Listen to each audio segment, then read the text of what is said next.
Hey guys, welcome back to another episode of Healing in Hindsight, your no BS source for thriving with diabetes. You know me, and if you don't, I'm Taylor Danielle. And today's episode, I'm really excited for. I know I feel like I say that every episode, but I really am excited because I feel like I'm learning so many great things. But our guest this week is Nathan Redmon, and he is a very unique guest in that not only was he a type 2 diabetic? Yes, I emphasize was because he no longer is a type 2 diabetic. Now, I know that there's a lot of debate on if you're able to reverse type 2 diabetes or you're always diabetic, but maybe you don't have to manage it as closely as you used to. I say, listen, if you are, pre-diabetic or type 2 diabetic, use whatever terminology feels good for you. But Nathan does refer to his particular diagnosis as completely reversed. He has been free of medication and the need to check and manage his blood sugar levels for almost 2 years now, and has had stable A1C since his radical transformation. So I really enjoyed this conversation with Nathan. I think it's really powerful, and that for those of us who are medication dependent, I really wanted to make sure that we had something to cater to us just a little bit. I absolutely am all for my insulin dependent diabetics. I know that there's a lot that we struggle through together with, but I do want to also put out there that for those who are on, pre-diabetic state or in a type 2 diabetes state and you are medication based, that there is hope and that there is options to be able to, I would like to say, manage holistically, which means that my lifestyle and my way of treating myself is so unique and in stride with my body that I don't have to think about my diabetes as closely as I used to. And I could still go get my A1C checked and it be in normal range. So again, find whatever terminology works for you, but it's a truly powerful story of transformation. And it all starts with one Facebook clapback. That's right. His radical transformation started with one comment on Facebook. I'm excited for you guys to hear this story. I think it'll be really awesome to get some perspective and figure out what works for you. Maybe this is something that you can pursue yourself. Let's do it.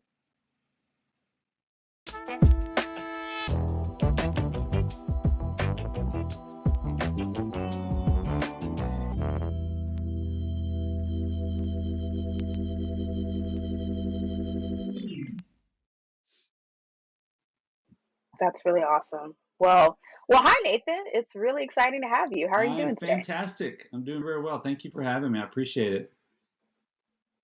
Yeah. I always get excited when I get to meet a fellow Texan and we get to collaborate Yep. on something. Hook 'em So, horns. from one Texas to another. Longhorns was actually my high school Okay, so mascot. don't say So, I'm gonna try to guess where you went to school. You went to school in. Did you go to Round Rock?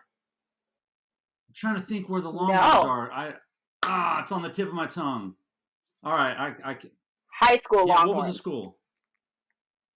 Cedar Cedar Hill. Hill. I knew it. See, because I coached Hmm. basketball for like 18 years. So I did a lot of scouting, traveling around the state. I saw a lot of teams play, and I remember going and scouting this one particular game, and it was like UT, a high school with UT uniforms on. I was like, "What the heck is this?" And that had to have been your school. Yeah, I remember. That's why when you said that, I was like, Yeah. "Oh, I've seen that. Where was that? Where was that?"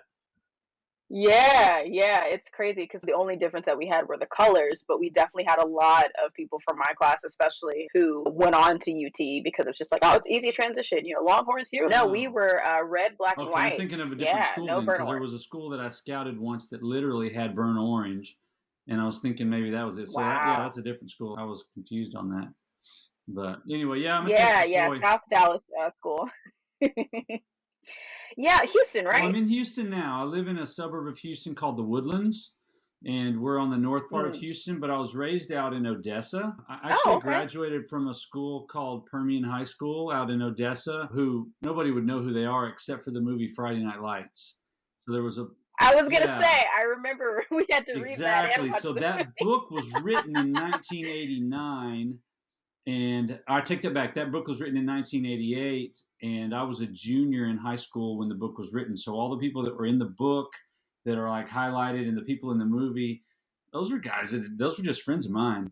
Those are guys I grew up with. So ran Yeah. track with them and played basketball and stuff like that. So yeah, that's where I was raised. Was out in Odessa.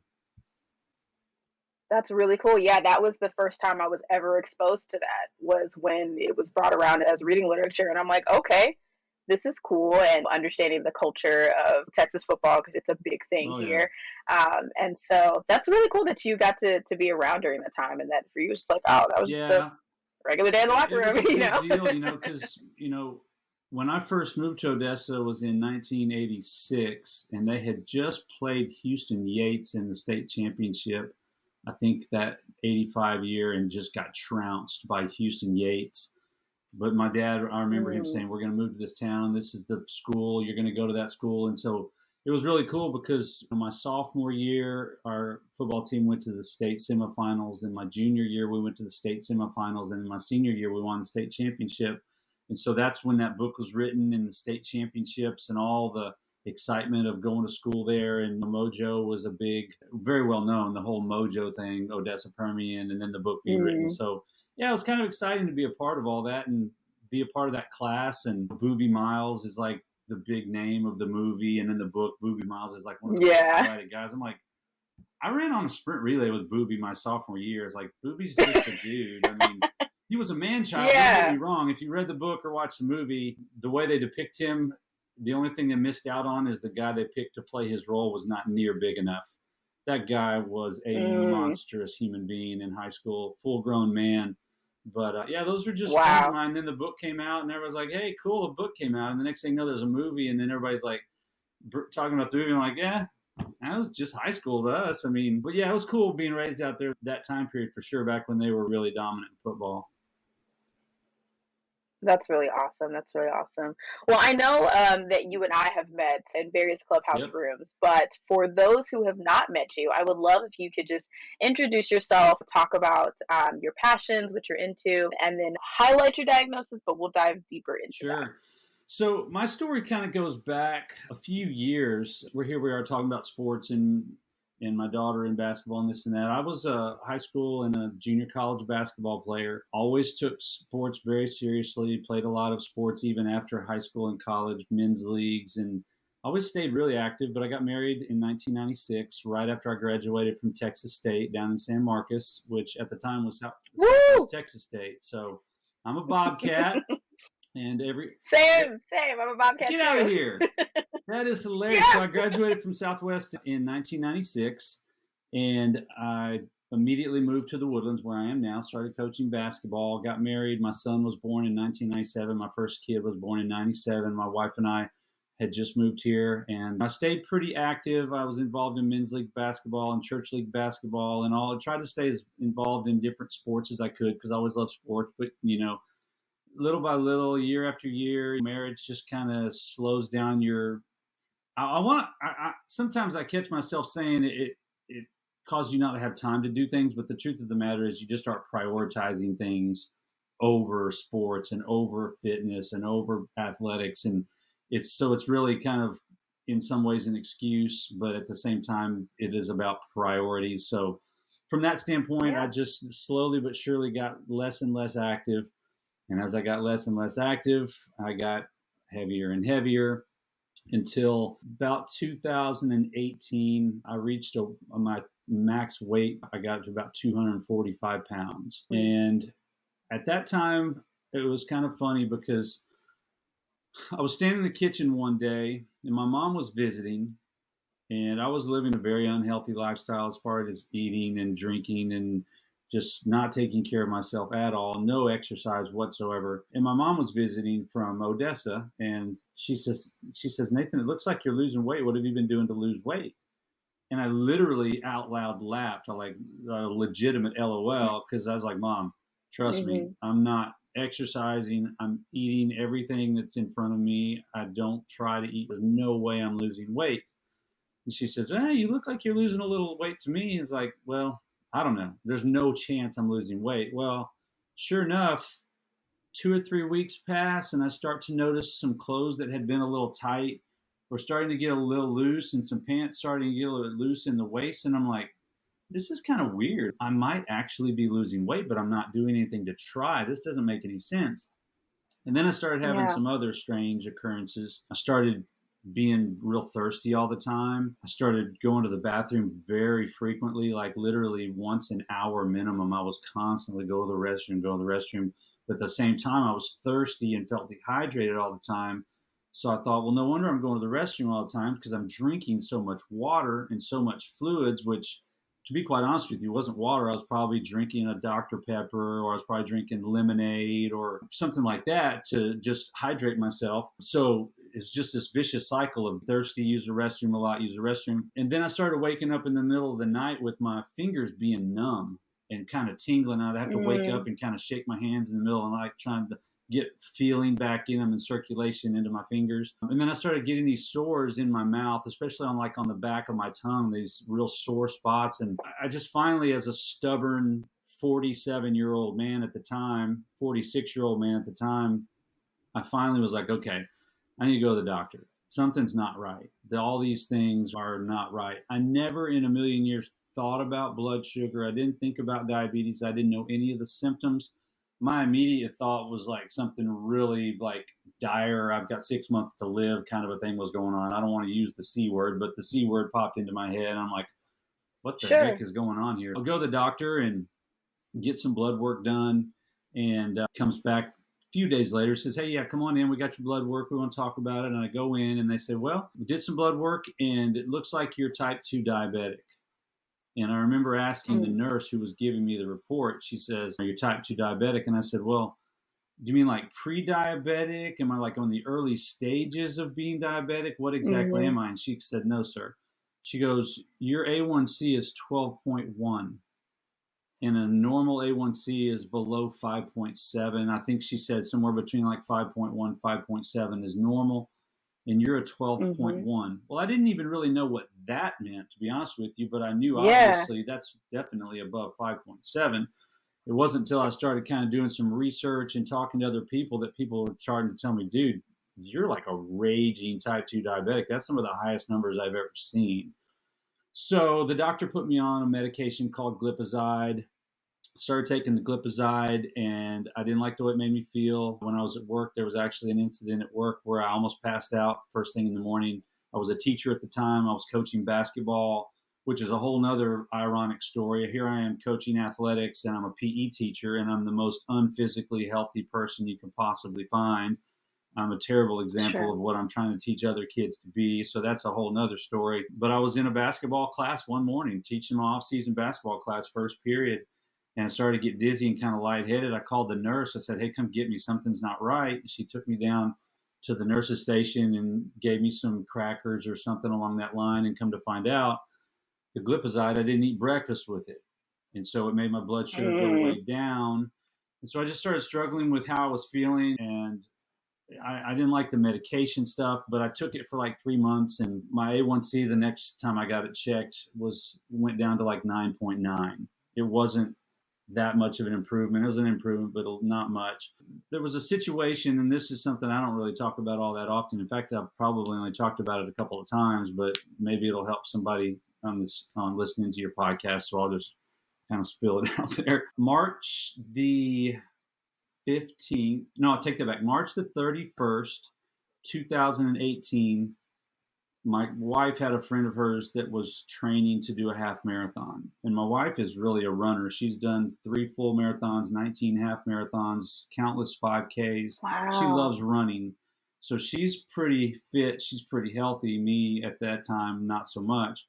And one of her friends was training for a marathon or a half marathon. And she popped on Facebook one day and said something along the lines of, it was kind of raining this morning, so I got out and ran, but I only ran a mile, and then I kind of went out and came back home. Well, in my effort to try to encourage this person, I said on Facebook, okay, I know that I should not have done this now, but I said on Facebook, I said, hey, don't feel so bad. The person you look up to as the runner stayed home this morning and slept in. Well, that person was my wife. I was trying to encourage the friend of hers, but my wife didn't really see it that way.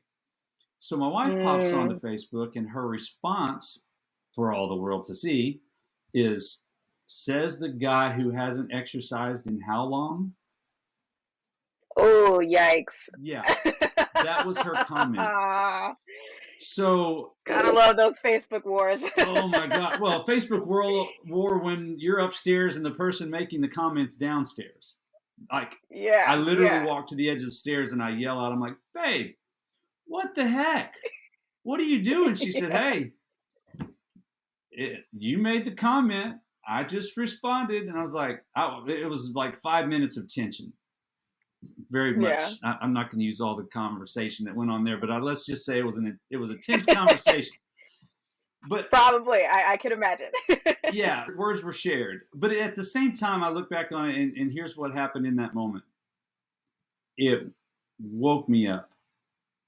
It really got my attention. And as somebody who used to be an athlete, who used to be in great shape, as somebody who was a basketball coach and a PE teacher who's supposed to be modeling that, it just got my attention. And I said, you know what? I'm fixing this right now. This changes tonight. That was March 31st of 2018. Some of my best friends in the world live out in Redlands, California, near San Bernardino. And they're health coaches for a company called Optavia.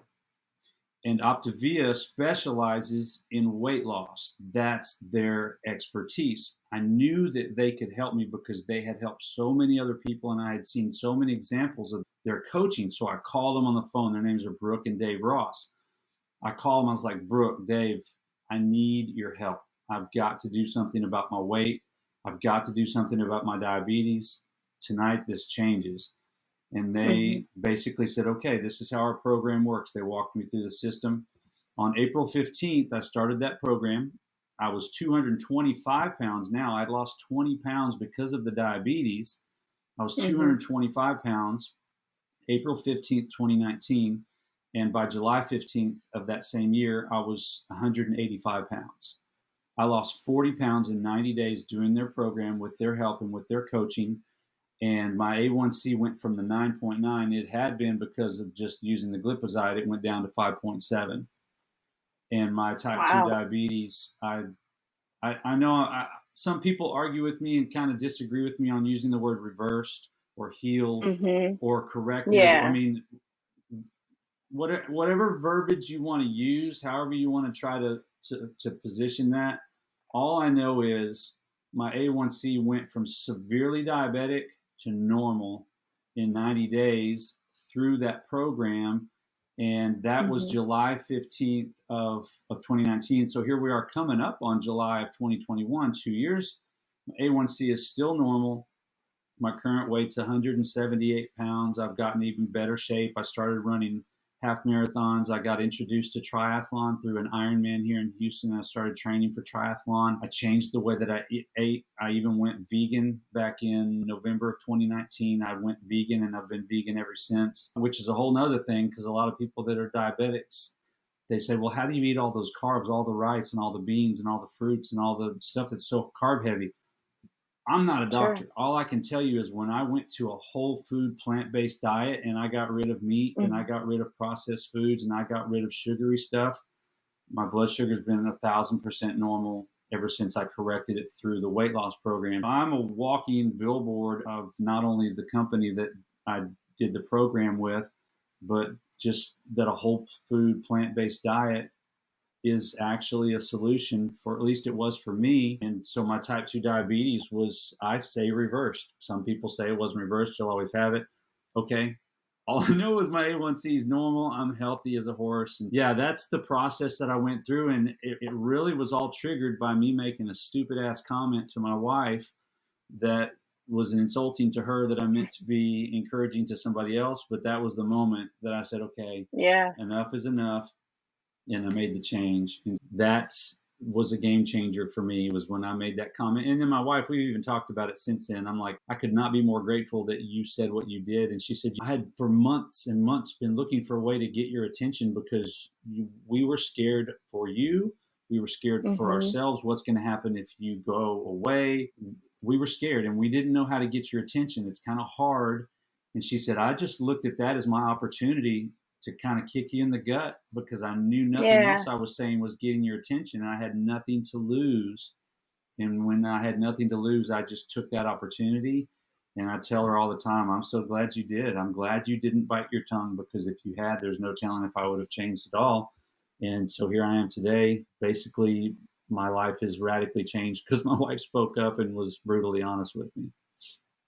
Yeah, sometimes a good clapback is all we need to kind of get us going. So it worked. Big shout out to your wife for stepping in and being honest, because I think that's something in relationships, even with my partner now, like having to recognize that there's some truths that you just can't sugarcoat. You just have to say what it is, and you can't manage someone else's reaction to it. You just have to say what it is and let them deal with their emotions with it. And your answer was, okay.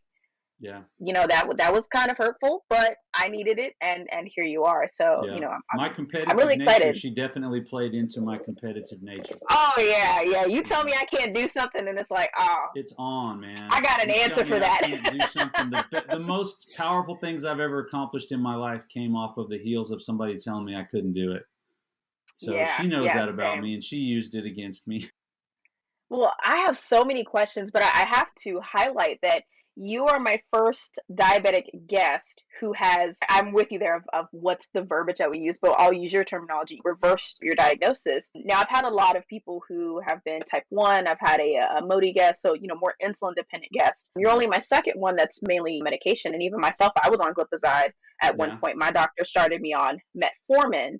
Yeah. And when she didn't want to put me on the full dose because it made my stomach crazy, they put me on glipizide. And then this year I saw an endocrinologist for the first time. I didn't know you were supposed to see one until I started hanging out with more diabetics. And my doctor was like, oh, no, we're going to take you off the glipizide. Like, no, we're going to put you on something else. And the new medication regimen has definitely been working well. But, I think that's always kind of the struggle when you interact with different types of diabetics, is like, what is that term? Do you say it's reversed? Do you say it's in? I've heard people say remission, cured. Oh, I holistically manage, all that type of stuff. Right. And to me, it's just like, at the end of the day, if I don't have to wake up and prick my finger, or now I'm using a CGM, have to check something because everything is stable and I know that it's stable, and you've, proven that for being stable for 2 years, then I would say, granted, I can't go back to the lifestyle that I was doing before. It did take a radical change of environment and lifestyle to maintain that. But even still, to be able to walk around and not have to let that be at the forefront of my mind all the time is definitely something that, to me, is worth using whatever terminology that you want, Right. So, oh man, so many questions. Okay. So I think my first question that I would love to just understand is, when you were, so it sounds like the 3 influential people that really played a role was your wife and then your 2 health coach friends. When they were, walking you through that coaching process, what were some of the battles that you faced and trying to pretty much just overhaul your entire lifestyle into getting to the point where you are now? I would probably need to explain a little bit about the program that they put me through to be able to make some sense of that question. So give me just a chance to kind of unpack that. So Sure. Optavia, like I said earlier, is the name of the company. I'm actually a coach for them now. So the people, like, I'm now doing for people what my coaches did for me, which is one of the beauties of Optavia, is anybody that does Optavia can then pass that along to their friends and family and whatnot. But the program itself, from day one, like when I started on April 15th, I went on a system that Optavia handed me, and all I had to do was follow the system. Probably the hardest parts for me were just some early stages of sugar detox that went on, because I immediately cut sugars out of my diet. Like on day one, no sodas, not even any fruit temporarily, no processed sugars of any kind. I was eating I was eating vegetables, lean proteins, and then what the company refers to as fuelings, which they provide to us. But they give you such a structured system to follow that it takes all the guesswork out. It takes all of the thinking out of it. You don't have to look at labels. You don't have to count calories or look at macros. They literally put it all there for you in your lap and say, just follow this structure, do it every day, and you're going to lose weight like you've never lost weight before. And that's exactly what happened, 40 pounds in 90 days by just following their structure. So from that standpoint, it wasn't hard at all. It really wasn't hard. And I'm the kind of person that once I commit to something and I'm like, okay, I am in, then I'm in. It's not like, oh, I had a really hard day today. I drank some Dr. Pepper, or I had a cupcake because it was just, the temptation was so strong or whatever. No, with me, I'm just like, when I dive in and I'm like I'm in. So on April 15th, that very first morning, I started following the structure of their system, and I stayed super solid on it for 90 days. And the first week really helped a lot, because in the very first week, I lost 7.5 pounds. And when you lose that much weight that fast and you're looking at the scale and you see the results, it makes it so much easier for you to be like, oh yeah, this is working. I'm not going to mess around and do anything to mess this up. This is the best thing, easiest thing ever. And it was super simple to do. And they gave me all the structure, and all I had to do was just plug into the system. So from that standpoint, it was really easy. You have to make some smart choices. Obviously, when I was going through this, the rest of my family was still doing their normal thing, eating their normal foods. And so there were things coming into the house that I normally would have said, yeah, give me one of those, like a piece of pizza or a cookie or whatever. I did take some discipline from that standpoint, but because of the structure of the program and because I saw so much success so fast, it made it really easy for me to look at a cupcake or a piece of pizza and go, is that really worth stopping this incredible progress that I'm going with right now? So it made it really easy to be able to just say, that ain't worth it. I mean, I was on such a roll so fast that it made it really easy to just stick with it. So I was very fortunate with that, not having to think and calculate macros and pay attention to the nutrition labels and all that kind of stuff. Just the simplicity of it made it really simple to dive into. And then the success that started happening so fast made it really easy to stay locked in and committed to it. Wow. That's really awesome, because I know even for myself and close family members, that's one of the biggest, pain points that comes up, is that I have to do all of these extra steps. And my mom is kind of a perfect example of this. Me and my dad and my sister, for the most part, are the tech ones. He's in the IT world. I grew up building towers and stuff with him or watching him do it. But my mom, if it's the TV, computer, whatever, I just want to work. Like, I should just press a button and it should work. Yeah. And so having to really be a part of every little step, like reading labels, like counting calories, macros. My endocrinologist told me to download an app tracker that I've done it several times before in the past. And I'm like, no, I'm telling you right now, that's not what speaks to me. That's not what motivates me. So I'm like, I get what you're getting at, and I get you're trying to get me to understand the weight of my food. I said, but I don't really keep a lot of crap in my house. So just want you to understand that. So that's where we're going to disagree on that. But let's try something else, because it can make things difficult when it's like, I understand my life and I know how to structure things to motivate me. So when you give me something that requires a lot of additional steps on top of everything else that I'm doing, it's very easy to kind of just slide back into, well, this is exhausting, I don't want to do that. So I'm glad that, they have a system that it was just no brainer for you, because that's a big pain point that a lot of people struggle with. Yeah, we refer to the system as goof proof. Our coaches, we call it, this is the most goof proof system ever. Yeah, that's a definite advantage. And most of the people that we coach now, that's their favorite part, is I just am so glad I don't have to think a bunch. You guys just tell me what to do and I just follow the steps, and everything else takes care of itself. Yeah, that's definitely one of the strong points. Very nice.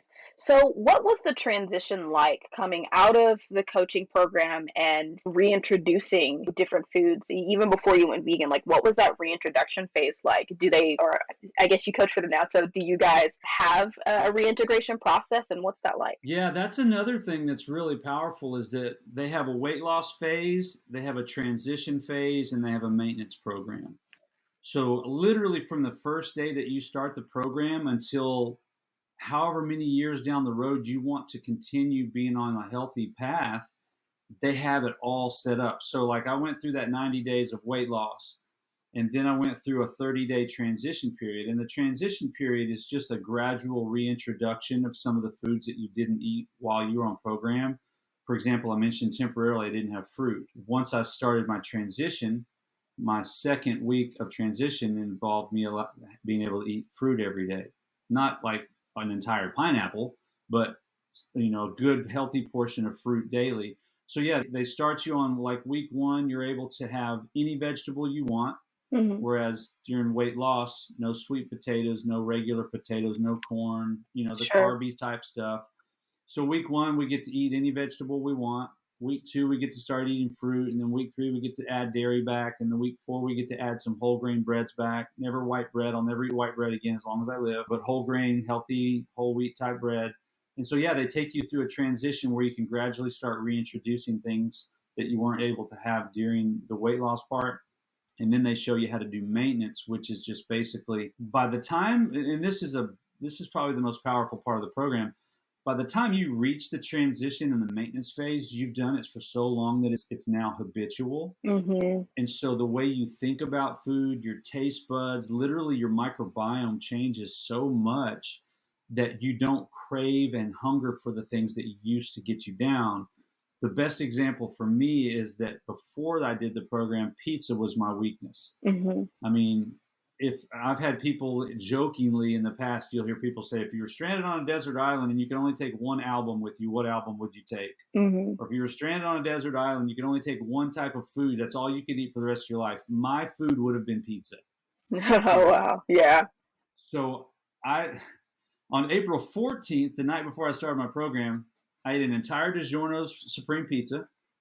I ate probably a dozen hot wings. I had 6 Shiner Box in my fridge that I went ahead and cleaned those out. And I had a whole bunch more, but I would have died if I had tried to finish them. Yeah. I literally just called my friends like, hey, come get this out of my fridge. You can have it. Once I got through transition and went into the maintenance phase, I had already changed my cravings so much. Yeah. And started loving vegetables. That's the one thing I noticed while I was on program is, man, I really love vegetables. And that's what tempted is not even the right word. It kind of triggered me to go to the vegan thing because from July till about November, I tried doing the vegetarian thing. Mm-hmm. And I did it because I love vegetables so much. I was like, I think I'm going to try to go vegetarian. Yeah. And I love being vegetarian so much. And in November of 2019, I watched a documentary called The Game Changers, Mm-hmm. which is on Netflix. And it is phenomenal. I'm sure a bunch of your listeners have watched it. But it's called The Game Changers. And it's about world-class athletes that don't eat meat. Sure. And so I watched that and I was like, I think I'm going to try this. So I went completely vegan. No dairy, no eggs, no animal products at all, completely plants only. And I just started feeling better and better. I was training for triathlon. I was training for half marathons. I was getting more energy. I was being able to run longer. I was able to perform longer. My heart rate stayed lower. I mean, it was just phenomenal. But it all started from me being required while I was on the program to eat 3 servings of low-starch vegetables every single day. Mm. Started loving vegetables. And then when I got into that transition phase, it was really simple because my habits had changed so much. My flavor palette had changed so much and my cravings had changed so much that instead of craving a cookie, I was literally craving like hummus and cauliflower. Yeah. Or I was craving hardcore, like craving some oatmeal with some bananas in it. Oh, man. Or some blueberries in it or something like that. So my cravings changed so much that eating healthy and staying on that healthy path was really simple. But that's the way the program works. It's designed to change the way you think. Sure. It literally changes your chemistry to a point to where now you're just hungry for healthy stuff and you're not really hungry for unhealthy processed foods. And that makes things a lot easier when it's not tempting. Yeah, I will say one thing that has been really helpful for me. So back in my Texas State days, I had tried the paleo, the caveman diet, whatever. And 3 of my roommates weren't. And so I did the same thing. You had your cabinets and your separate, here's my stuff. And I just gave them all the pasta, all the grains, whatever. And I did that for almost a year. And like you said, the detox is the hardest. And I'm so glad at the time I was only working part-time. And so I had 3 days off, like no classes, no nothing. And I was miserable. I just like laid on the couch, watched TV, and just ate salads every time I got hungry. Like I would have some salmon in a salad because you're craving sugar. But I'm like, I can't have that. I need to let that go. And so if I'm really hungry, you're gonna chug some water, and you can. I love salad, so I've never even prior to getting on. I don't. Yep. I can have one every day. Take a salad over just about anything. Yeah. Do y'all have a Salata where you live? Is there a place called Salata there? Yes, and it is on rotation. I'm like 10 minutes from it. It is the best. And one of my best friends from Houston was the one who introduced it to me. But we have there's one in Brown Rock, and then one in like they call it the Arbor Trails area. That's where I'm close to. So absolutely love Salata. I think we kept that place in business during COVID. Oh yeah. Literally, we kept them in business. We were there at least 3 or 4 times a week. It was crazy. But yeah, so I'm a big salad fan for sure. Same.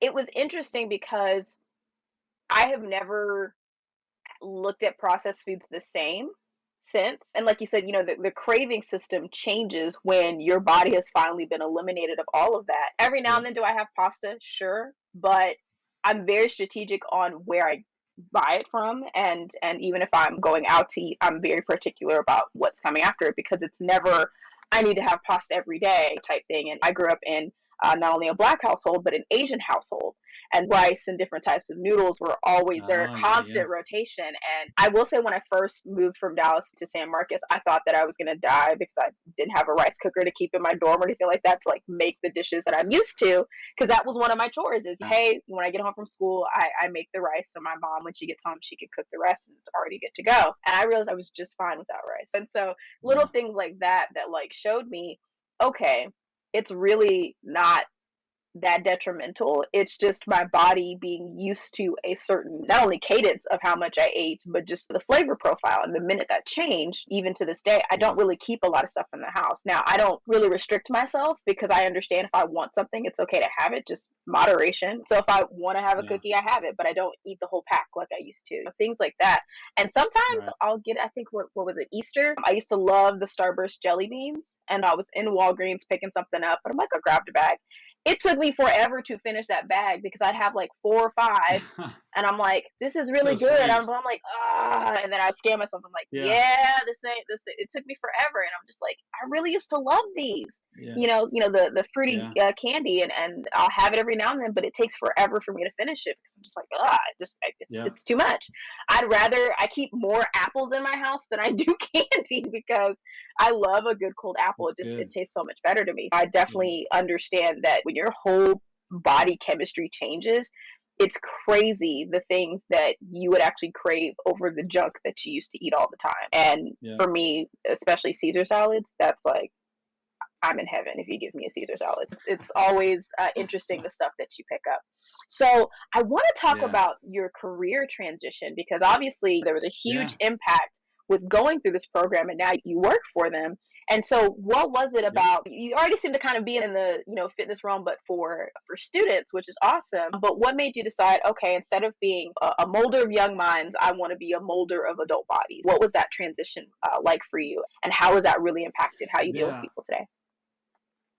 That's a great question, and I don't really get a chance to talk about that very much. When I went through the weight loss program, I mean, you can imagine, first of all, as a school teacher on April 15th when I started the program, and then when I finished it in July, I was on summer break. The teachers that I was working with, I hadn't seen them since May, and I had started losing weight pretty quick, and people towards the end of the school year had started noticing, like, hey, what are you doing? You're losing all this weight. And I would tell them about it, but then it would just be like small talk conversation. But then when I went back to school in August and showed up at 185 pounds, almost 180 by that time, the whole school, all the staff were like, what on God's name? What did you do all summer? Right. So I told them about it. And that turned into more than just casual conversation. That turned into, okay, tell me more about this, because whatever you did, I want to do it too. Mm-hmm. So that went from, okay, I helped one person to then helping 5 people, throw a few family members in there. My dad even was one of them. It just started to kind of snowball, people asking, what are you doing? What are you doing? So it went from helping a couple people to helping a few dozen people. And as a health coach, the company compensates us for helping coach people. And my income from doing this little part-time around my schedule thing started to grow so fast that it replaced my full-time teaching income within 6 months. Wow. So I was making more 6 months after starting this little quote unquote side hustle of helping people do program. Then I was making more doing that after 6 months than I was as a career teacher that had been doing it for over 20 years. Wow. So that started getting me thinking there might be something to this. I started thinking about potentially leaving my teaching profession and full-time health coaching, because like you said, I had focused most of my adult life towards coaching kids, which I loved, but now I was shifting my focus to coaching adults, and I saw a greater opportunity there because I fully believe that if I could help change the health and the nutrition level and the lifestyle of parents, that would begin to filter down to their kids and break what I would consider to be, I know this is a really strong word, but for lack of a better word, it would break a curse. Yeah, generational curses. A cycle. Absolutely. For sure. It would break a cycle in that family that could turn the tide in their health to where their kids start learning about eating healthy and start adapting to what mom and dad are doing. And then that passes on a good generational thing to their kids and their kids. So I started thinking, you know what, there's something to helping these adults, or something to helping these moms and these dads and these even grandmas and grandpas. Yeah. Because if they can train their families up to shift and to change the way they do things, that can change our entire country. So that's what I started thinking, is I'm going to work towards becoming full-time, and I'm going to leave coaching basketball and teaching. So March of last year, COVID hits. I was planning on leaving my coaching profession, my teaching profession, in May. At the end of that school year, I was going to leave because my income had not only met my teaching income, it had blown past it and continued to climb and climb. And so I was like, okay, I'm done. Yeah. I'm going to be a full-time health coach. This is all I'm going to do. And then COVID hit. And between March and August, I didn't see any kids. I didn't see any of my coworkers. And I started thinking, you know what, maybe I'll go back for one more year. Maybe I'll do one more year of teaching. And so I went back, and then all the COVID protocols were in place, and a school of 2,200 kids, having to distance them, keep them with their masks, don't touch each other. I mean, it was like herding cats. And after about 6 weeks of that, I came home to my wife and was like, babe, we can't do this. It's time. The writing's on the wall. And so the early part of October, I told my boss, I was like, I'm out. I'm done. Unfortunately, my boss was one of my very first clients, had a phenomenal weight loss story, knew my passion for helping people. And he was like, dude, it's time for you to go, man. You have found your calling. You need to do this. So I had a really good relationship with my boss, and I was able to make a good, healthy break from the school. And there was no will, no hard feelings. And so I just committed in October of 2020 that this is what I'm going to do with the rest of my life, is I'm going to help adults reclaim their health. Our nation is, you can look anywhere you want, you're going to find that anywhere between 50 and 60% of American adults are either obese or overweight. And type 2 diabetes and pre-diabetics is about a third of our country. They're predicting that to be as much as 50% of our country by 2030. So the direction that we're going health-wise is the opposite direction of where I'm trying to go. And so my mission, literally in the next 15 years, is to be able to impact the lives of 1 million people as a health coach around our country, 1 million people. And so that's my goal. And I know that sounds crazy. How am I going to personally help 1 million people? Well, the way it works is that if I can help in 15 years, if I can help 1,000 people, but all of those people know so many family and friends that need it too, that the word starts to spread. And at some point over the next 15 years, just through I hate to say this because we're in COVID, but almost like spreading the virus. It's like people start to catch it. Oh, I need this. Oh, what are you doing? I need that. Hey, tell me about what you're doing. I've been watching you. And it just starts to spread and spread.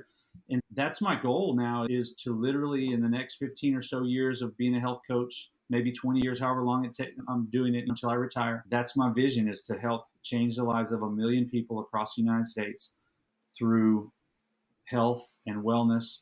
And it really all, honest to God, all got started by my wife telling me, hey, you need to lose some weight. You're not in shape. But that's my goal. I've completely shifted my priorities towards helping moms and dads and grandmas and grandpas and even teens. We have teen plans. We've got people from anywhere from 16 to 65, 70 years old doing doing our program and having phenomenal results. And yeah, I've absolutely changed from coaching kids to coaching adults, and I love it. It's phenomenal. I do it every day. I'm not going anywhere anytime soon either. It's Yeah, awesome. that really is awesome. And I think it's absolutely powerful what you are doing, because the ripple effect, it really does exist. Yeah. And so the more that we Yeah. can just be a drop in one bucket of water and then head to the next one, like, it's going to do it. You don't even have to pay attention to Yep. it sometimes. It's going to ripple. I think that's an awesome mission to Right. have. And thank you for being willing to step up and be a leader in that, because I think especially nowadays, and I think this has happened for a lot of people with COVID, but recognizing that it's 100% okay to change your path,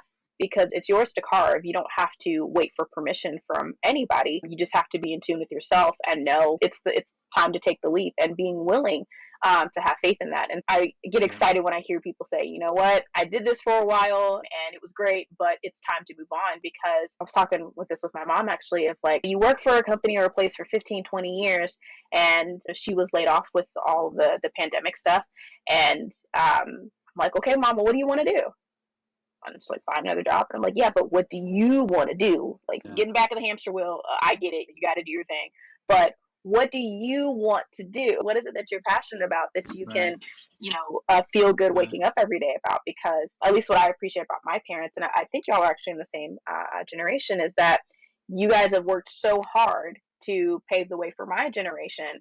And it's heartbreaking to see, okay, well, I did my part in, carving the path for somebody else, and now I'm done. And it's like, no, you don't have to be done. What do you want to do? And so to hear that you've found exactly what it is that is meaningful, in spite of having a family to support and things like that, and everything that you've done in the past, it's just so refreshing of like, you can totally pivot into something else. You should. It's fun. Enjoy it. Like, you don't feel like you have to be stuck in this one thing. So as we kind of wind down here, I really want to know two major things from you. One, what is one misconception that you just want to completely, like, this is totally false, like, stop the madness when it comes to diabetes?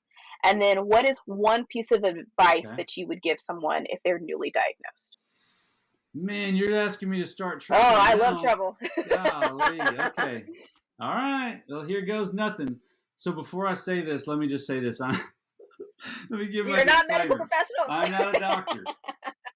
I'm not a medical professional. If I tell you to do something different than your doctor, do what your doctor says. Oh my gosh. And then call me. All right. So my dad recently got diagnosed with prediabetes. And which is interesting because he was one of my first clients, and he was 200. It was crazy. He was 225 pounds. We were the same weight when we started. He was 225, almost 230, and he got down to 185 in about 90 days. We were like mirror images of each other. But recently he got diagnosed prediabetes, which kind of caught me off guard. I was like, how could that be? And started talking to him. What are you eating? What are you doing? Because he's like more on the maintenance side now. So I started doing some research and studying. And overwhelmingly what I found, and I'm going to encourage anybody that's diabetic, if you don't already, look up on Instagram an account called Mastering Diabetes. Oh, I follow them. Mastering Diabetes. Mm-hmm. Do you follow them? Phenomenal. I think Robbie and, what's his partner's name? My mind just went blank. But Mastering Diabetes, there's a podcast out there called the Plant Strong Podcast with Rip Esselstyn. He's actually an Austin guy. Look up guys like Dr. Neil Barnard. There's multiple people I started researching, and I started finding a lot of the same information. And what I found was, and you asking about misconceptions or things that people might be off base with, the thing I found was that type 2, especially diabetes, is not caused by overconsumption of sugar. It's caused by an overconsumption of fats. And the fats cause you to become insulin resistant. Insulin resistance raises your blood sugar that's active in your bloodstream that can't be received by the insulin receptors. So that's the one thing I tell most of my clients now. And it makes a lot of sense, because the reason that my diabetes, my type 2, dropped so fast was because the program that we do is very low in fat, especially cholesterol is extremely low, and animal fat is extremely low on our program. And so I can kind of look at that and go, you know what, there makes sense. They're saying it's cholesterol and animal fat causes insulin resistance. I got rid of my type 2 diabetes by going on a program that was extremely low in fat, which is the total opposite of the keto world. And that's where you're going to get me in trouble, because they're going to all. I was going to say, I'm like, ooh, I have to have you back to have this keto battle. I know. Well, so here's the thing. Keto, from everything I have studied and everything I have believed to be true based on the people that I trust, the people I've studied, it does a phenomenal job at lowering your A1C because you're not eating carbs. Naturally, you're going to have low blood sugar if you're not putting sugar in your bloodstream. But the cholesterol and fat amount that comes from the keto diet, especially if you do the real heavy fat load and eat a lot of butter, a lot of animal products, that builds your insulin resistance to where when you do start reintroducing carbs back into your bloodstream and you get off of keto, your blood sugar is going to spike like crazy, and then your type 2 is going to come raging back because your insulin resistance is so bad. So that's the fight that I knew you were going to make me pick, but hey, here we go. We're here.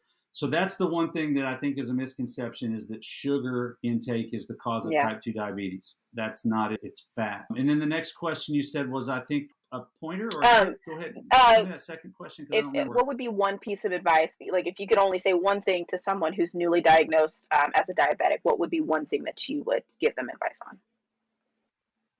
Yeah, I think that might have been answered in the first one. The misconception and the advice is it's not your sugar.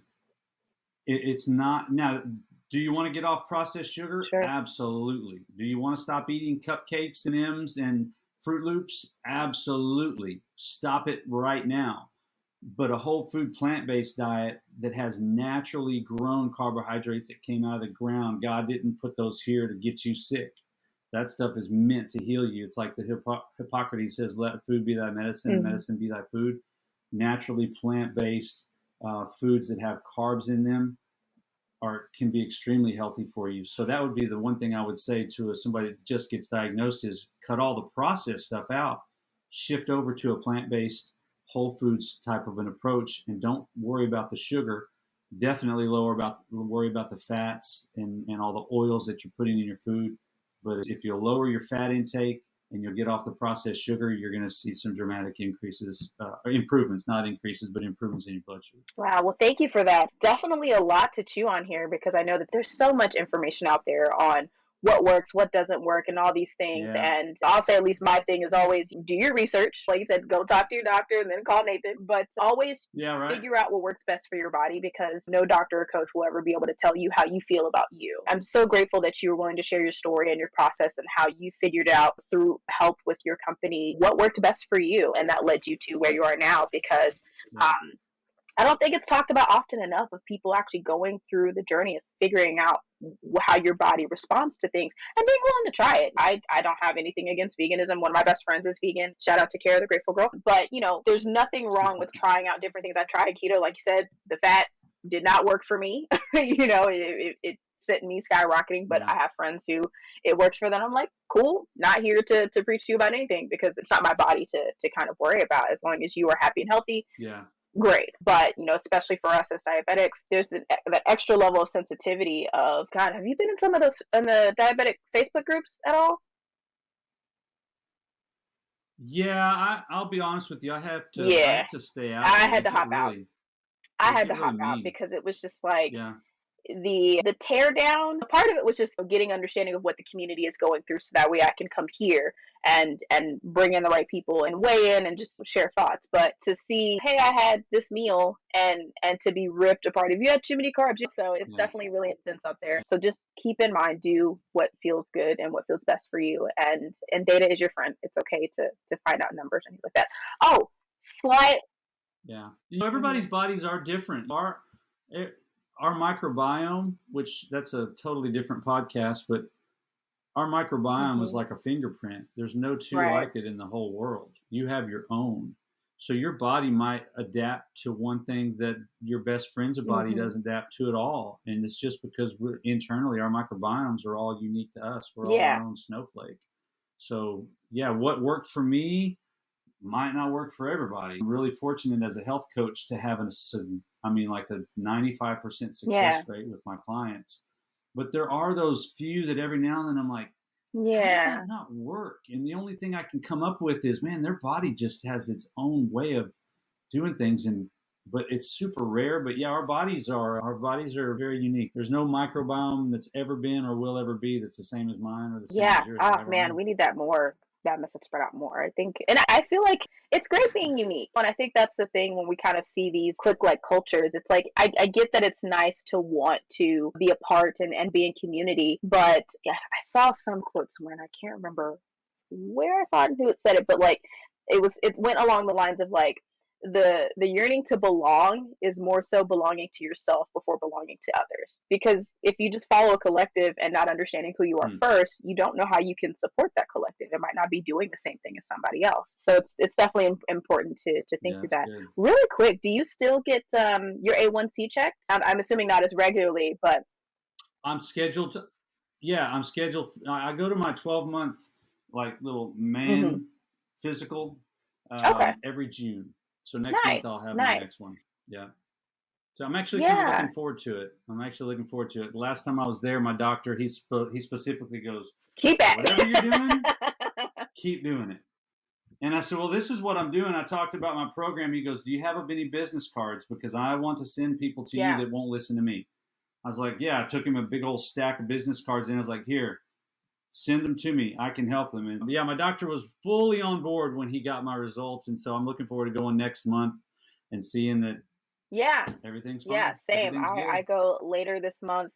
And I will say, since getting a CGM and my endocrinologist changing my medication, I've definitely lost weight. My numbers have been in range like 95% of the time. And I've been getting more lows than highs. And I'm like, all right, this is a weird thing to adjust to. I'm usually trying to combat high. I'm pretty excited to see where I'm at, because your goals, just be completely honest about it. I would like to be able to say, I don't have to look at a CGM. I don't have medication. I know that that's somewhat of a privilege in a way, because for our insulin dependent friends, that isn't really a possibility. But I feel like I could do a better service of going through that process myself and being able to return in kind of similar to what you're doing, in my own way of like, it's possible, and can still advocate for diabetics everywhere, because there's still a lot that needs to be done to support the community as a whole. So speaking of business cards, how can people find you if they want to work with you, learn more about your services? How can they reach you? Perfect. Social media is my easiest way, but I can give you several ways. On Instagram, my Instagram handle is Nathan Redmond Health Coach, and my last name is spelled Redmon. That's the one thing people always get wrong. It's Redmon. So Nathan Redmond Health Coach. On Facebook, you can just find me as Nathan Redmond. I'm easy to search out on Facebook. My email address is nathanredmondhealthcoach@gmail.com. So any of those three places will allow you to find me. And yeah, I would love to talk to anybody that is in a similar situation, whether it be diabetes or any other sort of thing that is caused by weight. I even have a lot of clients that are like, our company really helps a lot of people that are hypothyroid that can't really lose weight because they're low producing thyroid. My dad is one of those. I was talking about him earlier. He was 72 years old and he was hypothyroid on medication. Didn't think he could lose weight, and then he lost 45 pounds. But hypothyroidism and PCOS are two things that our company has a phenomenal track record with, and those are things that are definitely not in the diabetes world. But we can help a whole assortment of issues that are either caused by overweight condition or conditions that actually cause you to be overweight. But you can find me at any of those places on social media and on email. And I would love to help anybody here that's just looking for information. I even have a private Facebook group that I can put people in that's called A Healthy Me.